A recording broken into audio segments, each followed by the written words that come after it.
Kasunduan sa kasal? Bibiro ka ba? Magpapakasal ka talaga sa ibang tao at hindi sa akin? Miguel, wala akong alam sa kasunduang yun. Hindi ko ito ginusto. Hindi mo ginusto pero makikipaghiwalay ka sa akin. Para lamang sa lalaking yon. Naglulukan ba tayo? Hindi naman sa ganun. Pero hindi ako pwedeng tumanggi. Tumatanaw lang ako ng utang na loob. Ngayon naman dahil sa utang na loob. Ano ba ako, Ira? Ha? Ano ba ako para sa'yo? Hindi mo malaban inisip ang mararamdaman ko sa gagawin mo? Miguel, mahal kita. Pero kailangan kong sundin ang huling habili ng mama ko. Matagal nang nakatakda ito. Bago pa tayo magkakilala. Lahat yung kasunduan na yan eh. Pumapayag ka sa gusto niya. At ako isusuko mo ako. Hindi ko matatanggap yan, Ira. Lalaban ako. Lalaban ako para sa'yo. At kahit sino pang lalaki magpumilit na kunin ka sa akin, kakalabanin ko.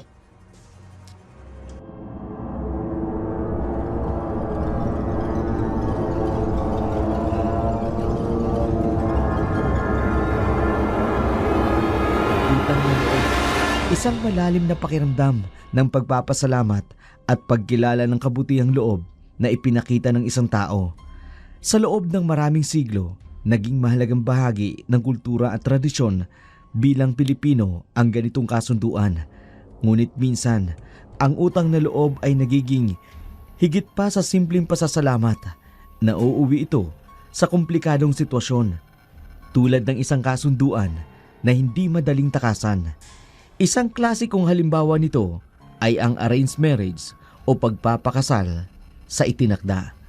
Hindi dahil sa pag-ibig, ngunit ang kapalit ay ang pagtanaw ng utang na loob. Ano nga ba ang mas matimbang sa iyo?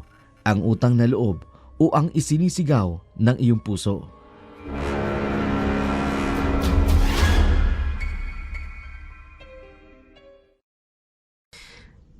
Labing-pitong taon na rin ang nakalilipas mula nang dumating ka sa buhay ko. Pero parang kailan lang. Ngayon dalagang-dalaga ka na. Ilang minuto na lang iniintay ko. Makikilala na kita ng lubusan. Ay, anong oras na? Bakit wala pa rin siya? Ay naku, nakalimutan niya ata. Nakakainis. Hindi ko malang magawang makalapit sa'yo. Sinong? Ay, Ira. Babe, andyan ka na pala. Bakit ngayon ka lang? Sorry may dinaanin kasi ako eh. Siya nga pala. Flowers for you. Wow, thank you. Roses? Nakalimutan niya bang sunflowers ang paborito ko? Oh, bakit parang bigla ng ibang reaction mo? Ha? Wala. Pasensya na ha. Yan lang yung nakayanan ko eh. Alam mo naman ang sitwasyon ko. Ayos lang, naiintindihan ko naman. Ang importante, naalala mo ko. Siyempre naman, ikaw pa ba? Ikaw ang aking one and only. Teka, wala ka bang nakakalimutan? Ha? Nakakalimutan? Wala naman. Ano ba yun? Yung ba talaga ang nakalimutan mo? Ha? Ano ba kasi yun? Oo nga pala, 23 ngayon. At 2 minutes na lang, birthday mo na. Happy birthday, mahal ko. Yun lang talagang naalala mo? Ay naku, ulyanin ka na talaga. Nakakainis ka. Ha? Oo nga, February 24 ngayon. Birthday mo, tapos... Nako, sorry babes. Nawala sa isip ko. First anniversary pala natin dalawa. Sa dinami-dami na makakalimutan, anniversary pa talaga natin. Ito naman, huwag ka na magtampo. Sobrang busy lang kasi sa trabaho kaya ganun. Ikaw ha? Panay ka ng ganyan. Excited pa naman ako sa araw na to. Tapos ganyan ka. Naiinis na talaga ako sa lalaking to. Kung kailan ba naman 1 taon na lang hinihintay ko para lapitan siya. Saka pa talaga dumating sa buhay niya. Asungo talaga. Hindi pwedeng laging ganito. Kailangan ko magpapansin sa kanya. Pero paano? Ngayon pa dinadaga ng dibdib ko ng ganito. Bahala na. Basta kailangan kong magpapansin sa kanya. Alam mo, kung hindi lang kita mahal, baka kanina pa kita iniwan. Naku, wag naman. Babawi na lang ako. Ano bang gusto mo? Wala. Yakapin mo na lang ako. Mawawala na yung tumpo ko. Sige, yayakapin na lang kita. Mahal ko. Sasagiin kita ng ganito. Ay! Ano ba? Pasensya na. Hindi ko sinasadya. Nagmamadali kasi ako eh. Hindi sinasadya? Lawak-lawak ng daanan. Dito ka pa dumaan sa pwesto namin. Hindi ko talaga kasi napansin kayo eh. Pwede ba sa uli-uli mag-iingat ka? Nakakasakit ka ng ibang tao eh. Miguel, ano ba? Humingi na ng dispensa yung tao.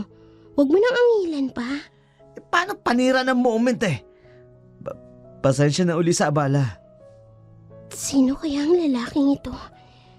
Napakagwapo niya. Napakatikas ng tindig niya.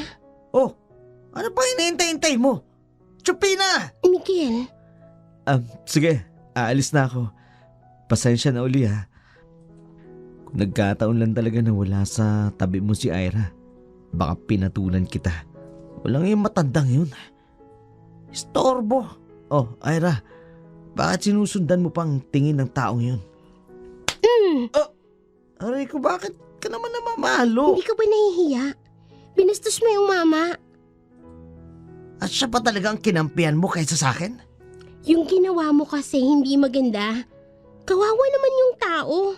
Sabihin mo, naggupuan ka rin sa mama na yun. Titig na titig ka kanina. Nung magkaharap pa kayo. Ano? Hindi ah. Teka, bakit ikaw na ngayon ang nagtatampo? Ikaw nga tong unang may atraso sa akin. Nainis lang ako sa mamang yun. Inistorbo tayo eh. Che, palusot ka pa eh. Huwag ka na magtampo. Sige na. Para mawala ang tampo mo, bibili ako ng makakain natin. Hintayin mo ko rito ah. Sige, bumalik ka kaagad ah. Oo. Yung mama kanina, parang nakita ko na siya dati. Hindi ko lang matandaan kung saan. Isang taon pa lang ang nakalilipas nang maging sila ni Miguel. Nakilala niya ito sa eskwelahan na kanyang pinapasukan. Si Ira ay lumaki sa poder ng nanay Maria. Siya ang tumatayong pangalawang ina nito mula nang mamatay ang mama niya sa panganganak sa kanya. Hindi rin niya nakilala ang kanyang ama, kung kaya ganun na lamang kalaki ang pasasalamat sa kanyang mama Maring. May mga pagkakataon na nagtataka siya. Wala mang trabaho ang kanyang mama, pero patuloy pa rin nasusustentuhan ang lahat ng kanyang pangangailangan. Kaya ganun na lamang ang pagtanaw niya ng utang na loob sa matanda. Isang hapon, pag-uwi niya mula sa kanilang date, may naabutan siyang magarang sasakyan sa kanilang tahanan. Hindi pa man siya nakalalayo, agad na itong umalis ng harapan ng kanilang bahay. Papasok na sana siya ng kanilang gate nang bigla siyang sinalubong ni Nanay Maring.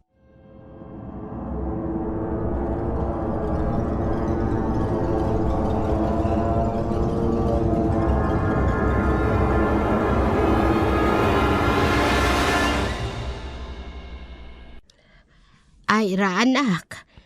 Nay, bakit ho kayo lumabas? May nakalimutan ho ba kayo? Wala naman. Teka, kanina ka pa ba dyan? O kadadating-dating mo lang? Hindi naman po. Bakit parang kakaibang ikinikilos niya? May problema kaya? Palingali nga siya sa paligid.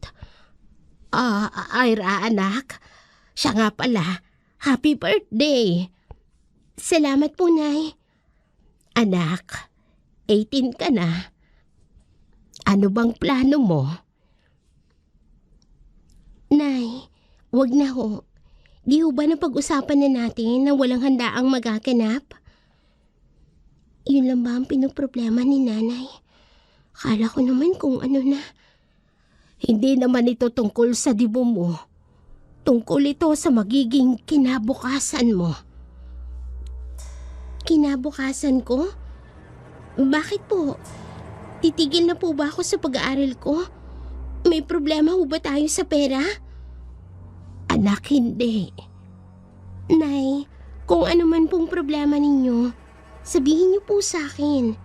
Handa naman po akong makinig, umunawa at magsakripisyo.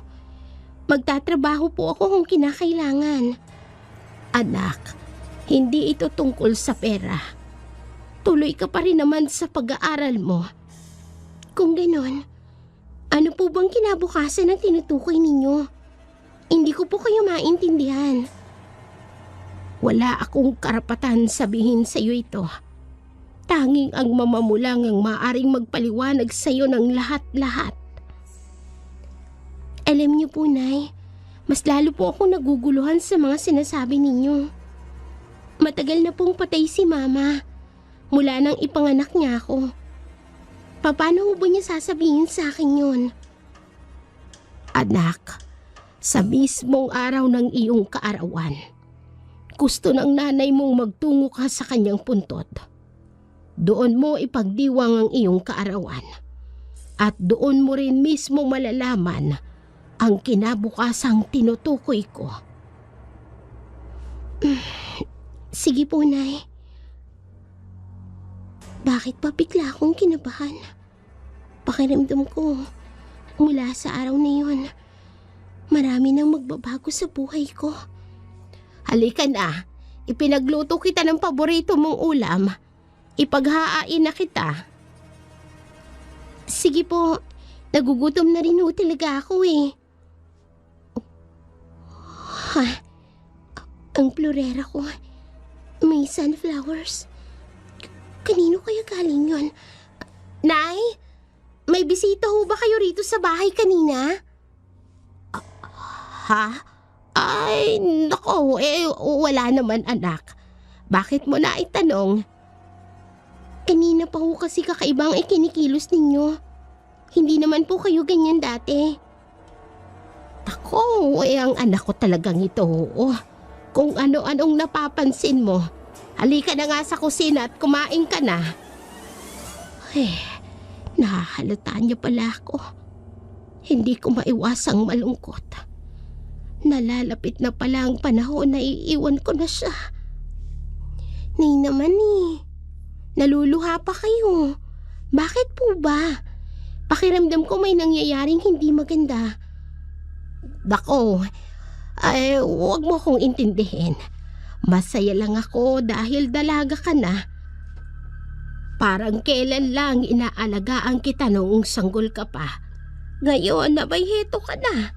Lumaki kang maganda, matalino, at napakabait na bata. Darating ang panahon na maiiwan na akong mag-isa. Nay Maring, hindi po ako lalaki ng ganito kung hindi po dahil sa inyo. At saka huwag niyo na pong isipin na iiwan ko kayong mag-isa. Matagal pa po tayong magsasama. Ang dami ko pa pong pangarap na nais matupad. At kasama ka ron. Ay, salamat Iha. Napakaswerte ko talaga sa iyo, anak. Mali po kayo, Nay. Napakaswerte ko po. Kung hindi dahil sa pag-aalaga ninyo, wala po ako. At kahit na hindi niyo po ako totoong anak, minahal niyo po ako ng buong buo. Ay nako, lalo lang akong naiiyak dyan sa sinasabi mo. Ay tama na nga yan. At nang makapagpahinga ka na rin muna. Sige na, tatawagin na lang kita kapag kakain na. Opo, Inay. Pero hindi ko pa rin maiwasang kabahan. Ano nga bang naghihintay sa kinabukasan ko? Ano ang malalaman ko sa kaarawan ko?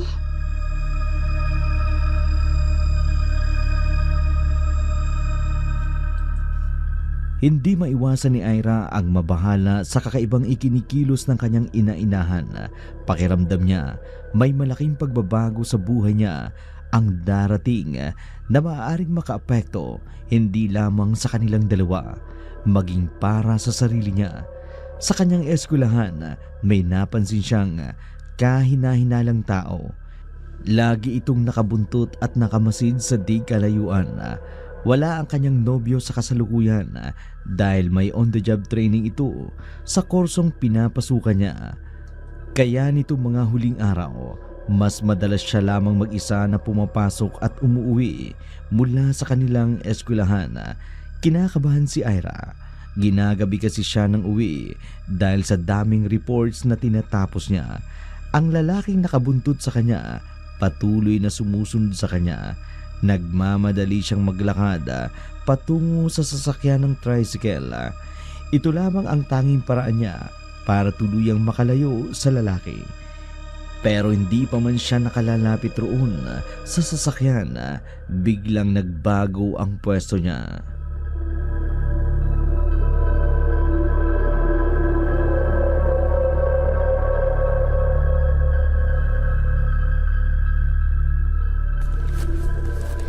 Matagal na ako naghahanap ng makakain. Mukhang ikaw ang inilaan ng kadiliman dahil sa malakas na aurang aking nakikita mula sa'yo. Lagot ka sa akin ngayon! Diyos ko, bakit niya ako sinusundan? Ano bang kailangan niya sa akin? Halika rito! Nay! Iwan mo ako! Sino ka ba? Iwan mo ako! Ang iyong kamatayan! Anong klase nilalang ka? Oh, hindi! Tulong! Ayoko! Iwan mo ako! Ikaw ang magbibigay sa akin ng mas malakas na kapangyarihan! Iwan mo ako! Bitiwan mo siya!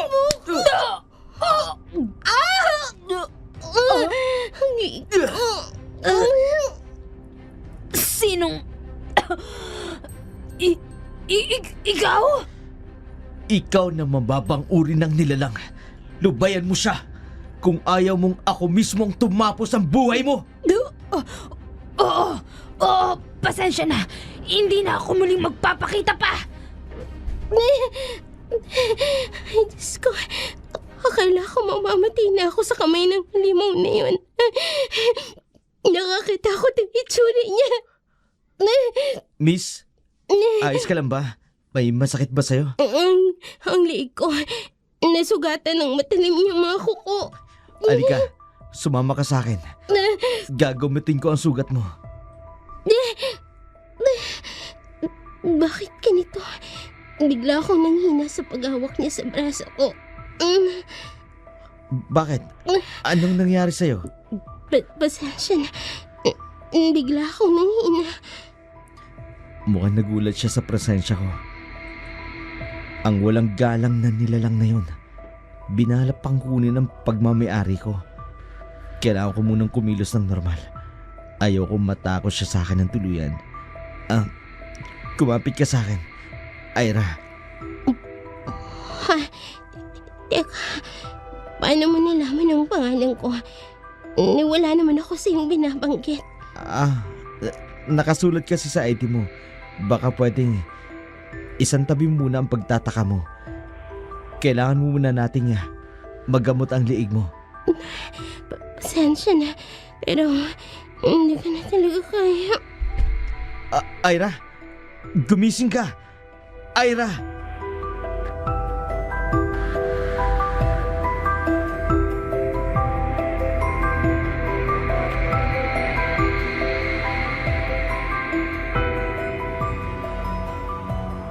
Nawala ng malay si Ira sa sobrang pag-aalala ni Inigo sa dalaga. Dinala niya ito sa kanyang sariling tahanan. Pinatawag ang kanyang tagasilbi. Binihisan siya at inasikaso.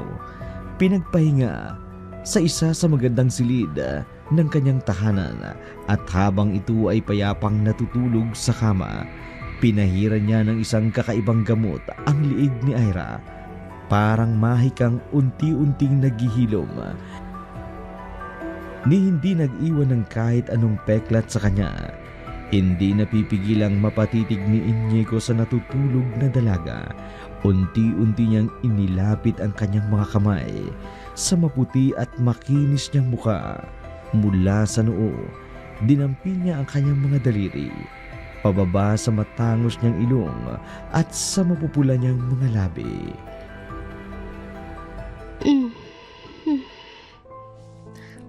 Mas maganda ka pala sa malapitan. Ang tagal kong hintay ang pagkakataon na malapitan kita ng ganito. Mas nananabik tuloy akong tuluyin ka maangkin. Hindi ko mapigilang halikan ka. Ang maganda mong mga labi.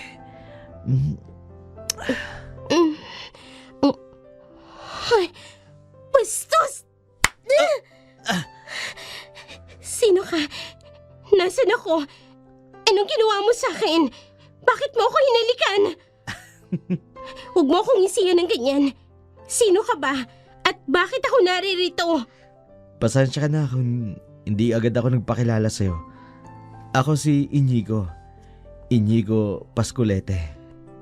Ang tumulong lang naman sa'yo para makawala sa halimaw na umatake sa'yo kanina. Ha? Teka, ang liig ko. Sinugatan ng halimaw na yung kanina. Bakit biglang nawala ang pananakit nito? Anong nangyari? Bakit wala akong makapangsugat sa liig ko? Kumalma ka muna. Kung wala nang sugat, dapat kang matuwa. Ligtas ka na. Matuwa? Kumalma? Paano ko magagawa yon? Kayong hindi ko alam kung nasan ako. At paano ako napunta rito? Ang mga babae talaga. Ang hirap paliwanagan. Ira, anak. Nay Maring, mabutit na lamang yung naririto ako. Ang akala ko hindi ko na ulit kayo makikita. Salamat naman at ligtas ka. Saan ba kasi nagpupuntang bata ka, ha? Alam mo bang alalang-alala ko sa'yo? Gabing-gabi na hindi ka pa umuuwi. Halos libutin ko na ang buong barangay natin kakahanap sa'yo. Kung alam mo lang po ang pinagdaanan ko, Nay Maring. Nawalan po ako ng malay at napunta ako sa pamamahay na ito. Ay, Senyorito Inigo, nandyan po pala kayo. Kanina pa po, Nay Maring. Senyorito? Anong ibig sabihin nito? Magkakilala kayo? Magpapaliwanag ako. Kukuan kasi. Teka sandali, medyo naguguluhan ako eh. Anong kaugnayan ninyong dalawa? At bakit parang matagal nyo nang kilala ang isa't isa? Ira, anak, ang totoo niyan. Hindi ba dapat panahon na para malaman niya kung ano ang totoo? Malapit na rin naman ang pagdi-18 niya. Bakit kailangan pa natin patagalin? Pero hindi pa siya handa. Baka kung hindi niya agad maintindihan, senyorito. Napakababa ng iyong pangunawa kung ganun. Anong sabi mo? Nilalait mo ba ako? Kung husgahan mo ako, parang napakabobo ko. Ikaw ang nagsabi niyan, hindi ako. Nay Maring, sino ba kasi ang taong ito? At kung laitin ako, wagas. Niirita na ako ha. Napaka-antipatik ko. Ira, tumigil ka. Huwag mo siyang pagsalitaan ng ganyan. Kawalang galang yan sa iyong tagapangalaga at sa iyong magiging asawa. Ha? Ano ho? Asawa?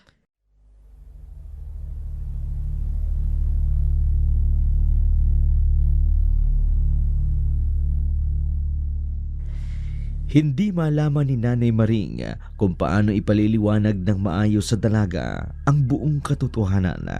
Parang binuhusan siya ng malamig na tubig ang kanyang katawan habang walang imik itong nakikinig. Simula noon, kinakailangan niya ng manirahan sa tahanan ng Inigo bilang pagsunod sa itinakdang kasunduan sa kanila ng kanyang ina. Kung hindi siya papayag, mapipilitan siyang isuko ang lahat ng kanyang nararanasang katiwasayan. Si Inigo lang naman ang gumagastos, nagpapaaral at nagpapakain sa kanya ng 17 taon. Isang kahiyan ito para sa kanyang ina kung siya ay susuway. Ang sino mang tumanggi sa kasunduang inilatag ng isang katulad ni Inigo, siguradong may kaakibat na parusa. Umuwi si Nanay Maring sa kanilang tahanan habang si Ira naman ay dumiretso sa paaralan na kanyang pinapasukan. Tuliro ang isip ng dalaga habang siya ay nasa biyahe. Ang kanyang sinasakyan, siya ring sasakyang nakita niya sa tapat ng kanilang tahanan noong mga oras na yun. Kakaiba ang naging pakiramdam ni Ira mula pa kagabi. Nang aksidenteng magdampi ang kanyang labi sa dalaga, pilit niyang iwinawaksi ang isiping yun. Pakiramdam niya kasi niluloko niya si Miguel.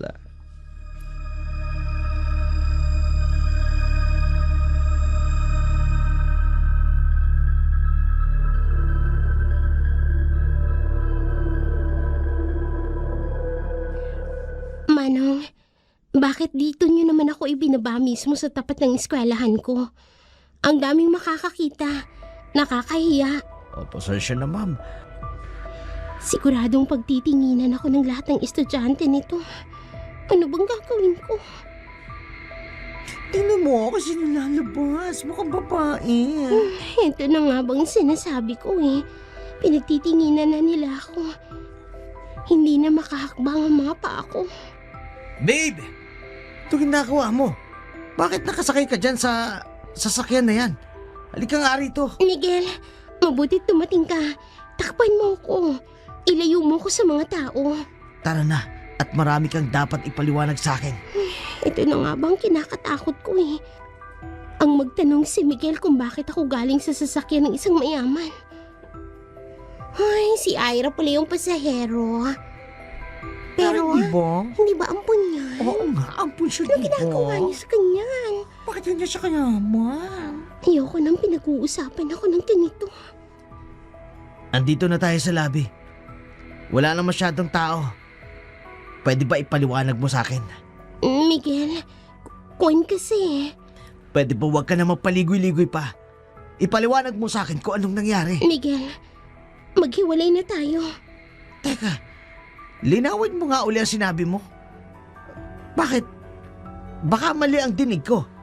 Ang sabi ko, maghiwalay na tayo. Maghiwalay? Ano bang pinagsasabi mo? Sabihin mo nga, may nasabi ba ako sa'yo masama? May kasalanan ba ako sa'yo? O baka ikaw ang may ginawang masama? Miguel, ang hirap ipaliwanag eh. At hindi ko alam kung anong magiging reaksyon mo. Anong reaksyon ko? Eto't nakikita mo na naiinis na ako. Nag-aalala ako at nagtataka kung bakit bigla ka makikipagulay sa akin. Ano ba talagang nangyari? Miguel, I'm sorry. Kailangan na nating maghiwalay. Bakit nga? Sabihin mo nga sa akin ang totoo. Magpapakasal na ako. Ano? Sanggol pa lang ako.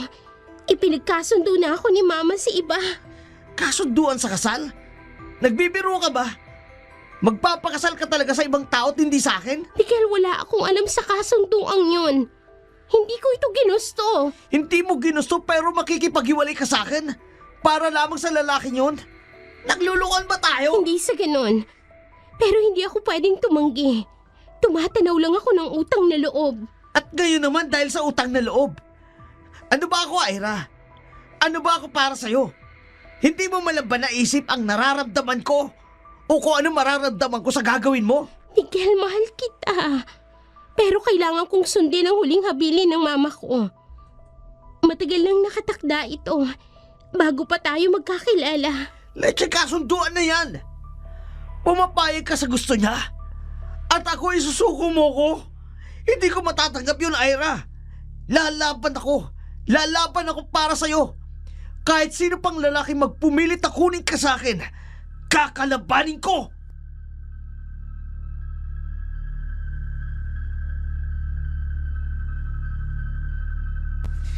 Walang naglakas ang loob sa buong nayon na kilalanin kung sino nga ba si Inigo. Ang tanging alam lamang ng lahat na isa siyang dayo at nagmamay-ari ng isang malaking bahay sa pinakadulong bahagi ng kanilang bayan. Hindi ito naglalabas ng bahay nang walang dahilan. Hindi ito nakikihalubilo sa iba. Isa siyang misteryosong binata na may napakagwapong mukha. Karaniwang itong tahimik at misteryoso. May malamlam na mga mata na laging nakamasid. May mapuputlang mga balata, ngunit may magandang tikas ng katawan. Di hamak na walang panama si Miguel sa pisikal na kakisigan ni Inigo. Kaya may mga pagkakataong hindi maiwasan ni Ira na pagmasdan o isipin ang binata. Alanganing oras ng gabi, nang maisipan niyang maglakad-lakad, naglakas loob itong lumabas na kanyang silid. Hindi pa niya gaanong kabisado ang buong kabahayan hanggang maya-maya napahinto siya sa isang pintuan.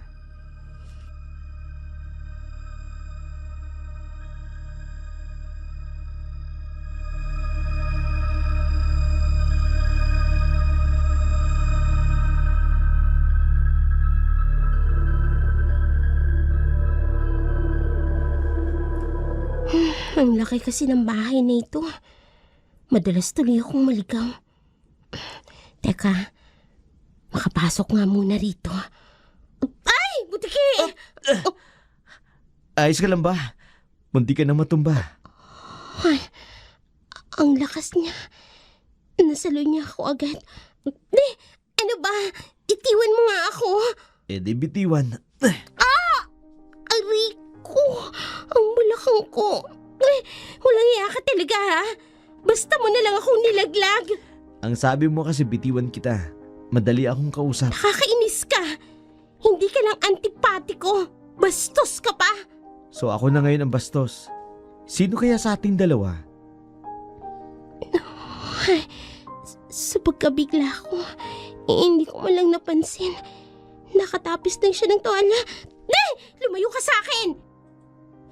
Lumayo ka nga! Ikaw itong bigla-bigla na lang pumupunta rito sa kwarto ko. Anong magagawa ko? Ay, ano ba? Magbihis ka na nga. Niilang ako sa ganyang itsura mo eh. Mali ko bang kwarto mo to? Masanay ka na. Asawa mo na ako ngayon. Kahit hawakan mo pa ako eh. Iyong-iyo na ito. Ang bastos mo talaga. Napakabata ko pa sa ganyan. Huwag kang lalapit sa akin.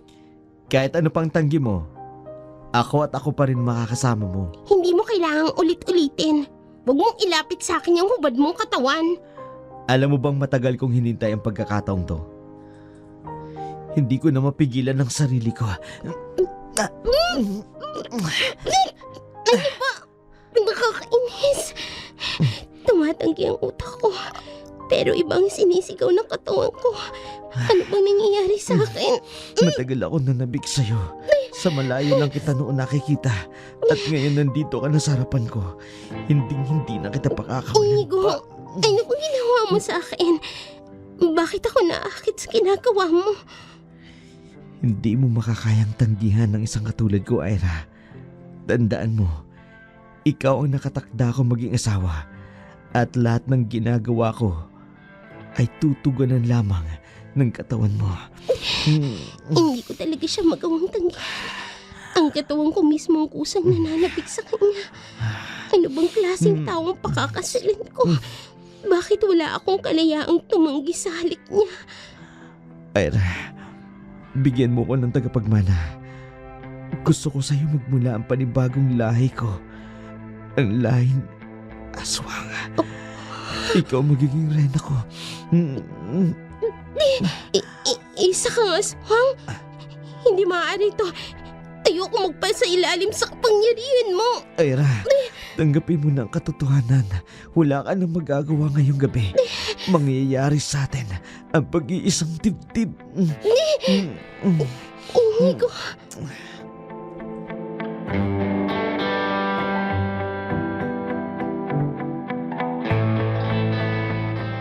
Ipinasok ni Inigo si Ira sa kanyang silid. Isa-isang hinubad ang mga damit na tumakip sa alindog ni Ira. Napaungol sa bawat haplos ng malilikot nitong mga kamay. Tinatakpan ng kanyang matatamis na halika ang maraming katanungang pumapasok sa isipan ni Ira. May hinala siyang Mula nang mahawakan ni Inigo ang kanyang mga kamay at madampian ito ng kanyang mga labi, nagsimula na nitong makontrol ang buo niyang pagkatao. Hindi niya maintindihan ang muling salitang sinabi ni Inigo sa kanya. Maging ang kasal na sinasabi nito ay kakaiba sa nakasanayan. Walang seremonyang naganap, walang ibang taong nakaalam. Ito ang una nilang pagdiniig, ang pagsasakatuparan ng itinakda sa kanila. Madaling araw na, si Ira ay tulala sa pinakasuksok na bahagi ng kamang kanilang pinagsaluhan. Naalala niyang bigla si Miguel. Hindi niya alam ang susunod na mangyayari. Hindi siya makapaniwala. Paano niyang naibigay agad kay Inigo ang kanyang sarili? Gayong ilang beses noong nanghas ang kanyang nobyo na mamagitan sa kanila. Pero sa pagkakataong iyon, wala siyang nagawa. Dito na siya napaluwa sa sitwasyon na kanyang kinalalagyan.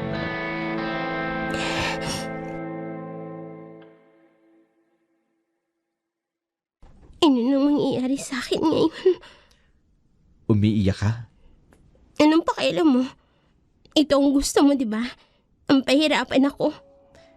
Wala sa isip ko yun. Shh, Tana. Tumahan ka na. Naiinis ako sa iyo. Lalong-lalo na sa sarili ko. Hindi ko alam kung bakit nagagawa mo akong mapasunod sa mga gusto mo. Alam ko nagulat ka sa ginawa ko. Nagtataka ka sa reaksyon ng katawan mo. Sa bawat pagdampi ko sa'yo, nangangahulugan lamang ito na matagal lang magkaugnay ang ating katauhan. Hindi mo ito maintindihan dahil marami kang hindi alam. Kahit ano pang sabihin mo, kinukontrol mo ko. Pinagsamantalahan mo ang kahinaan ko. Hindi ko talaga gusto ang mga nangyari sa atin. Tumahan ka na. Ayokong nakikita kang umiiyak. Pakiusap. Huwag ka nang umiyak. Ang sakit ng katawan ko. Pero mas masakit ang ginawa mo sa puso ko. Patawarin mo ko kung nabigla kita, Ira. Hindi pa tayo kasal. Pero nagawa mo akong lapastanganin. Ano bang kasal ang inaasahan mo? Ira, hindi mo talaga ako kilala. Nangaasar ka ba, ha? Iningisihan mo lang talaga ako? Matapos mo akong galawin? Ira, hindi ko kailangan ng seremonya ng kasal. Tulad sa karaniwang inaasahan mo. Para sa tulad kong may lahing aswang, masasabi kong kasal na tayo mula nang mahawakan ko ang buhay mo. Noon pa man, pagmamayari na kita. Yan ang gusto kong malaman.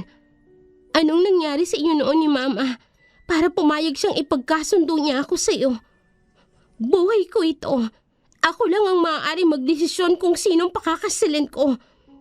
At alam kong hindi ikaw yun. Huli na ang lahat, Ira. Akin ka na. Sa ayo at sa gusto mo. Ira! Lumabas ka dyan! Harapin mo ako! Ira! Wala kang karapatang pumasok rito! Labas! Ira, magpakita ka sa akin! May maingay sa labas. Sino yun? Ira! Ano ba? Mukhang may bisita ka. Bababain ko. Bisita? Oh, si Miguel yun. Sandali lang. Sasama ako. Eto ang roba. Isuot mo. Ayaw kong maibang lalaki makakita sa magandang katawan mo. Nakakainis ka talaga. Ira! Kausapin mo ako! Huwag mong gawin sa akin to! Miguel, tapos na sa inyong lahat. Wala nang dahilan pa para kausapin ka ng anak ko. Hindi ako papayag sa gusto niya. Kahit ano pang sabihin ninyo, pupunta pa rin ako para mabawi ko siya sa lalaking yan. Sinong babawiin mo? Wala kang pagmamayari rito. Ikaw na hayop ka! Ilabas mo ang nobya ko! Hindi siya nararapat sa iyo rito! Ikaw ang hindi nararapat sa pamamahay ko. Ang lakas ng loob mong magpakita rito. Ano bang ipinagmamalaki mo? Si Ira, akin siya! Isa kang kabuting sumulpot bigla sa aming relasyon. Manahimik ka! Hindi mo alam kung sinong kinakausap mo. Wala akong pakialam. Kahit isa pa siyang demonyo, hindi ako natatakot sa kanya. Hayaan mo siya, Nanay Maring. Puntahan mo si Ira sa kwarto ko. Tulungan mong makapaglinis ang katawan niya. Opo, senyorito. Nasa kwarto mo si Ira! Walang iya ka! Anong ginawa mo sa kanya? Yan lang ba ang suntok na kaya mong gawin sa akin? Napakalampa mo naman.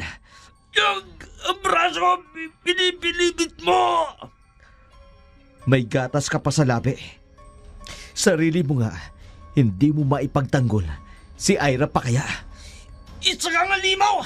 Bitiwan mo ako! Ano ba talaga ako sa paningin mo?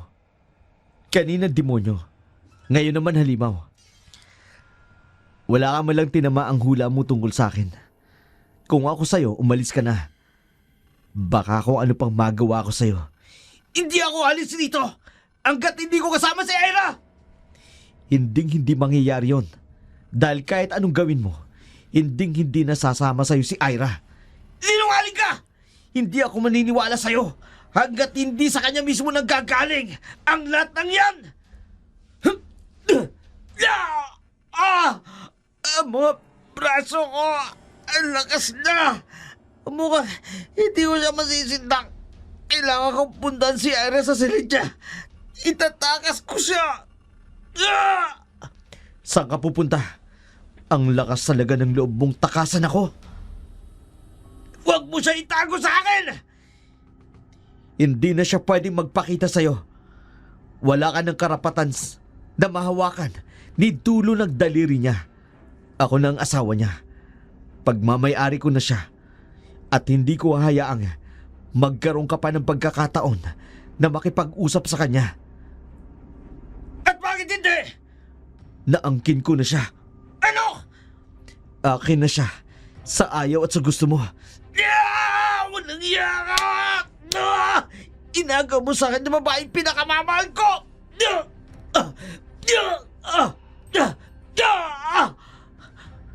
Ako ang mahal niya! Ako ang nobyo niya, hindi ikaw! Talagang ginagalit mo ko, ha? Ang bilis niya! Nagawa niyang mawakan ng lig ko! Kanina pa natutuliling ang tenga ko sa karereklamo mo. Hindi mo na lang tanggapin ang katotohanan.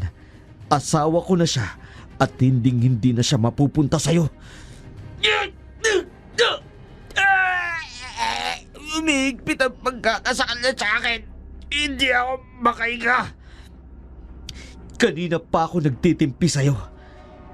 Hindi ako ang tipo ng aswang na basta na lamang ipamimigay ang pagmamay-ari ko.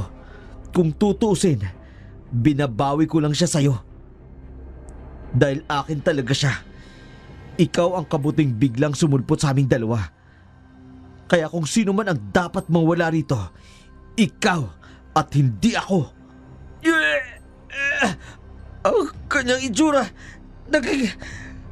ang kanyang mga mata, nagbago nga nyo. Anong klaseng nilalang ka? Kampo ka ng kasamaan!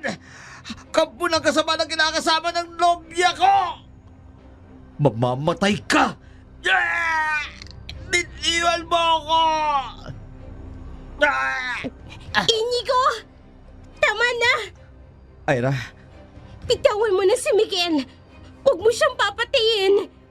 Pumapayag na ako sa lahat ng gusto mo. Kapalit ng kalayaan niya. Pakiusap! Bitiwan mo siya! sige.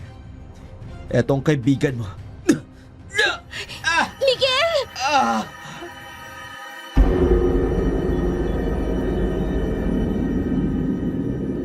Nanlumo si Ira sa tagpong kanyang nakita. Halos mawala ng ulirat si Miguel mula sa mahigpit ng pagkakasakal sa kanya ni Inigo. Bumagsak ito sa sahig na hinang-hina. Habol ang hiningang makabawi ng lakas. Agad naman itong tinungo ni Ira. Hinawi ng mga buhok ang umaharang sa nakapikit nitong mga mata. Nangungusap na tunguhin siya ng nobyo. Natigilan si Inigo. Naninibugo na tinuran ang kanyang asawa kay Miguel. Walang ano-anong tumaligod ito at iniwan ang dalawa. Hindi niya kayang makita ang matinding pag-aalala nito sa binatang karibal niya. Umiiyak si Ira. Nananalangin magising at tumugon si Miguel sa kanyang mahinang mga pakiusap. Lalong kinabahan si Ira dahil napapansin niyang humihina na ang paghinga nito.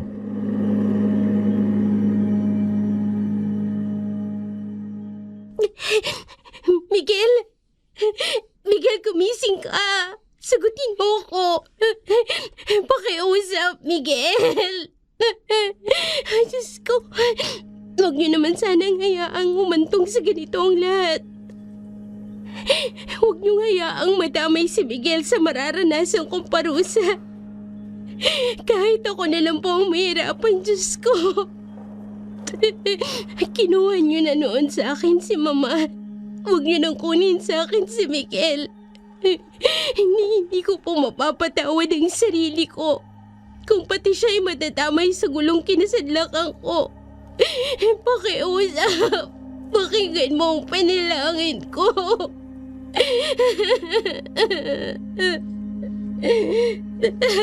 Miguel.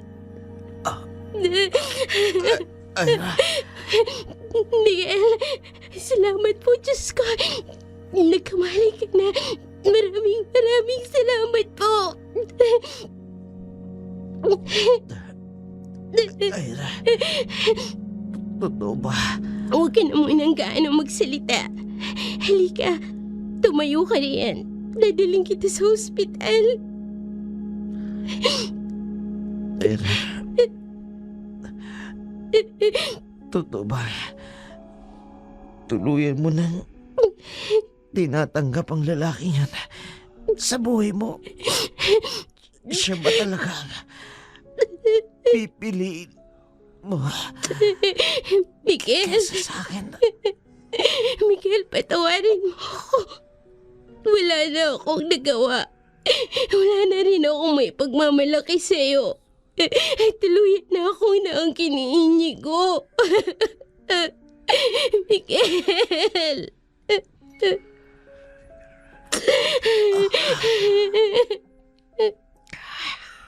Ira. Matagal kitang iningatan.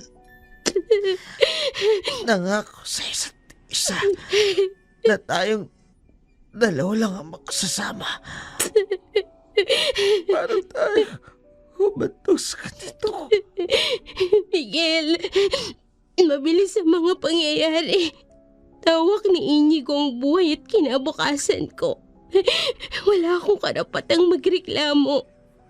Kagustuhan ito ng mama ko. Ito na bang katapusan nating dalawa? Talagang baka susuwan. Kung may pagkakataon lang akong tumakas at tumutol, ginawa ko na. Pero anong labang ko sa pakikipagkasundo ni Mama sa isang aswang? Isang halimu kasama mo, Ira. Paano mo matatagalan pakisamahan ng isang katulad niya? Hindi ko rin alam. Pero kakayanin ko. Ang buhay mo ang kapalit ng kalayaan ko. Kaya Miguel, kalimutan mo na lang ako. Wala nang pag-asa pang maging tayo.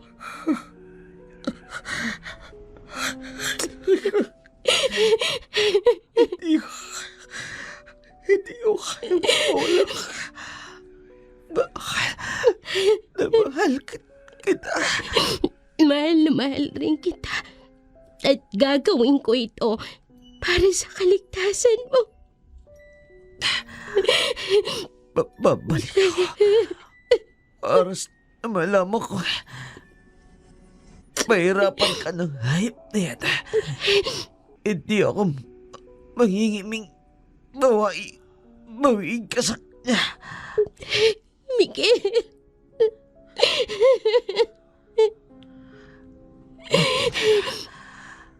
Mahina na ako ngayon. Pero darating ang panahon na lalakas ako. Makakaya ko siya. Labanan.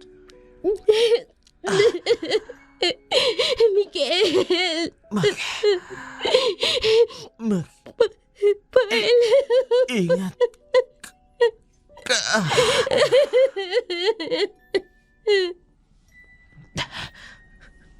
Nagsiselos ako sa nakikita ko kay Era. Ang totoong pagmamahal niya sa lalaking yun. Hindi ako papayag na tuluyan kang makulong sa alaala ng lalaking yun. Gagawin ko ang lahat para tuluyan mo siyang makalimutan. Ako ang mamahalin mo.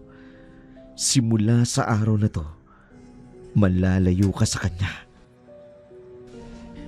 Tuluyang natapos ang ugnayan ni Miguel at Ira. Maliwanag niyang tinanggap ang kapalaran na magiging asawa nito si Inigo.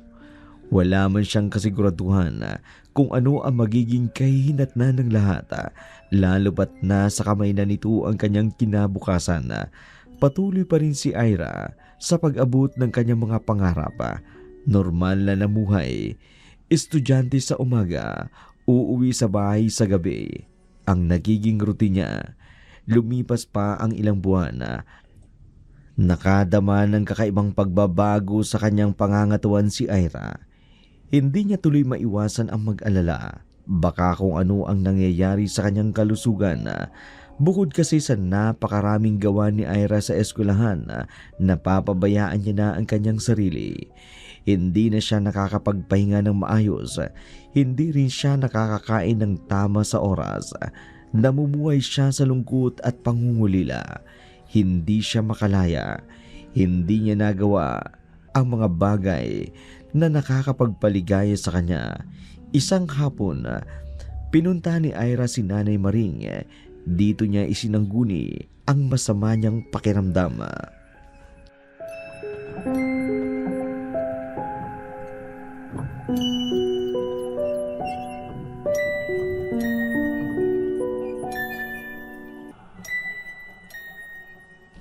Anak, ay bakit matamlay ka? Nay Maring, masama ho ang pakiramdam ko. Hindi ko alam kung bakit. Aba, alam ba yan ni Inigo? Wala po ako nababanggit. Natatakot po ako sa magiging reaksyon niya. Karapatan niyang malaman kung anong nangyayari sa'yo. Asawa ka niya. Ay baka kung mapano ka pa. Ako ang kagagalitan niya. Iisipin niyang pinapabayaan kita. Ni Maring, nanatilig ako. Ay, Diyos ko. Ira, anong nangyayari sa iyo? Gumising ka. Ira! Senyorito Inigo! Ay, tulungan mo ko! Bakit? Anong problema? Ay, tulong! Si Ira! Nawala ng malay! Ayusin mo ang kwarto ko. Dadaling ko siya sa silid ko. Ako nang aasikaso sa kanya. Opo, senyorito. Pinag-alala mo ko, Ira. Ano bang nangyayari sa'yo?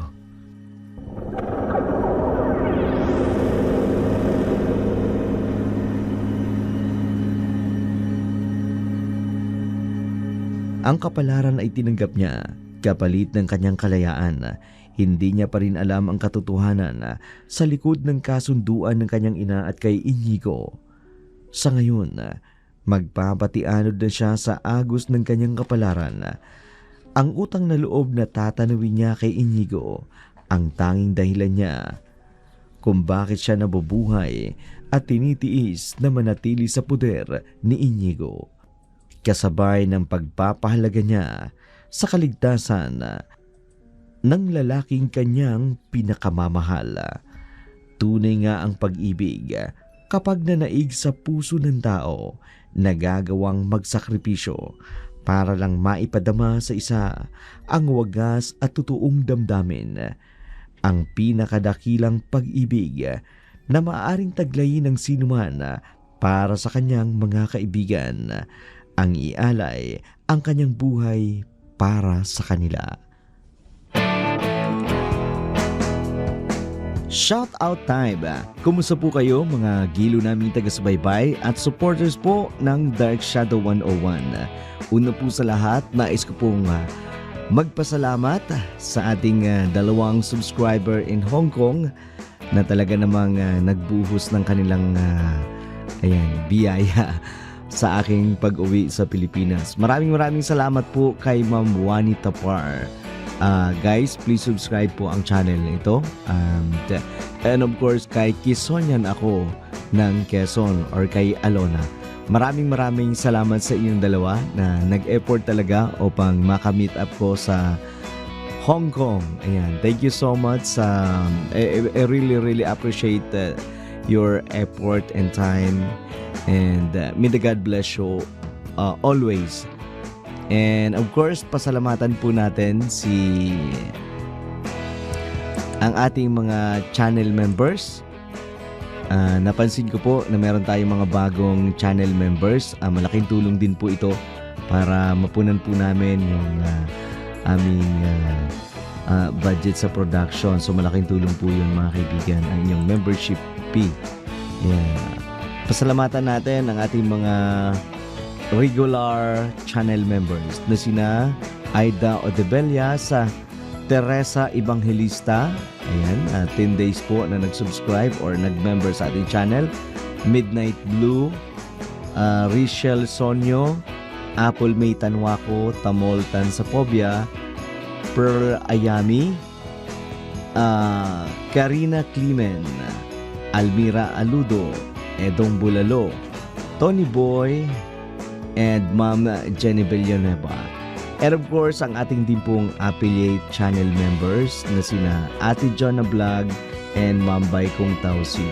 Ayan, paki-wait na lang po yung t-shirt na ating ipamimigay sa ating affiliate channel members. And of course, magbabasa din po tayo ng mga comment nyo po or mga pag-greetings sa ating mga comment section. Sa mga nagpapaabot po dyan, maraming salamat po. Yan, ilang comment po ang ating babasahin dahil sa matagal na panahon din pong nawala ako, almost 2 weeks din po na nag-aliwaliw tayo sa Hong Kong. Ayan, salamat sa mga nag-sponsor sa akin, salamat po sa mga tumulong para ako po ay makarating. And abangan nyo po ang bagong channel na ilalunch namin with Ate Marites. Ayan. Maraming salamat po kay Muhammad Maruji. Ayan, Idol Dark Shadow Part 4 po ng ganti ng anak ng albularyo sa aswang. Ayan. So, hindi na nagpaparamdam sa amin yung writer yun. Gandang gabi po. Magandang yung storya binigay sa akin ni God bless po. Galing po naman kay Emma Ubog. Ayan. And of course, shoutout po kay Ma'am Juanita for have safe flight back home. Ayan. And Jolina Francisco. Ayan. Hi po Dark Shadow. Magandang umaga po. Magandang umaga din sa iyo. Ma'am Jolina Francisco. And of course, kay Nia Berdandino. Ayan. Hi po Dark Shadow. Mas gusto ko po yung ganitong story kaysa love story. Aswang story ang paborito ko po. Ayan. Maraming salamat sa iyo, Ma'am Nia Berdandino. And of course, maraming salamat kay Rolando Tatoy. Ganda po ng kwento. Comment niya po sa isa naming upload. Maraming salamat din po kay Annalyn Sandoval. Ang ganda po ng kwento. Nice. Yung aswang sa piyestahan naman po ang kanyang nagustuhan. Yan. Aaron Goso. Next episode po. Yan. Ang paborito niya naman ay yung ating aswang na natakot sa Manyakis na series po siya. Rinaldo Obshoma. Ayan.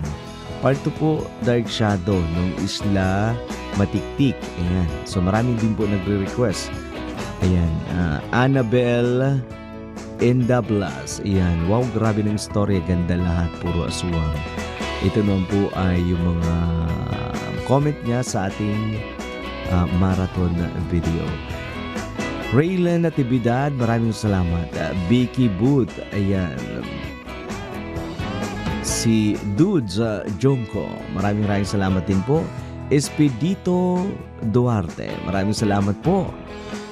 Ang kanyang comment ay parang extra lang daw yung aswang na gumasa kay Andrea. Ayan.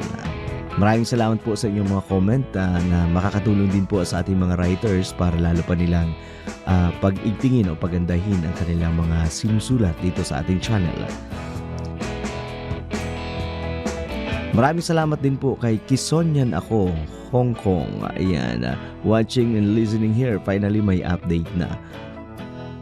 Michelle Cagadas, Rezabel Rosales, ayan, Becky Bayot, listening from Kingdom of Bahrain. Shoutout po sa mga kababayan natin sa Bahrain. Maraming salamat po sa inyong pakikinig. At Anthony Flores, ayan, nakauwi ka na ba, idol? Oo, nakauwi na ako, Anthony. Maraming salamat dyan. Bunso Uwego, ganda po ng kwento na Dark Shadow. Maraming salamat din. Adelina Oria, ayan. Good afternoon, Dark Shadow. Good afternoon din po, ma'am. Bena Sakmun, ayan. Napaka-brutal daw po nung sa episode naman po namin na ganti na ang ginasang aswang. Ayan. Puni na Sumanyakis Freestyle. Maraming salamat. Christina Bugabong. Hi, Dark Shadow. Enjoy po. Gala from Chicago. Christina Bugabong. Bungabong. Ayan. And of course, Jennifer Gatan. Nakakatanggal daw ng pagod at ng stress. Blessing from Dubai. Maraming salamat po sa inyo. Inahanap natin yung mga pa-shoutout nila. Ayan. So hanggang dyan na muna po, ang ating shoutout. Abangan niyo po yung susunod nating shoutout. Guys, ugaliin niyo po mag-comment doon sa ating community para sa ating shoutout, para hindi ko po nakakaligtan kasi marami din po kayo na nagpapa-shoutout. Kaya kung nais nyo pong mas madali na ma-shoutout kayo, punta po kayo doon sa ating community. Yung latest post natin, doon kayo mag-comment para madali nating mabasa o madali nating makita ang inyong mga shoutout. Ayan. Ito po si Dark Shadow sa ngalan po ng buong pwersa ng iShare Entertainment Production, sa aming mga writers, sa technical operator, and aming mga editor. Ganun po sa ngalan po ng buong drama talent ng iShare Entertainment Production, sa team ng Dark Shadow 101. Kami po ay buong pusong nagpapasalamat sa inyo. God bless po. At maraming salamat sa inyong patuloy na pagtangkilik at pagsubaybay sa aming mga video na ina-upload.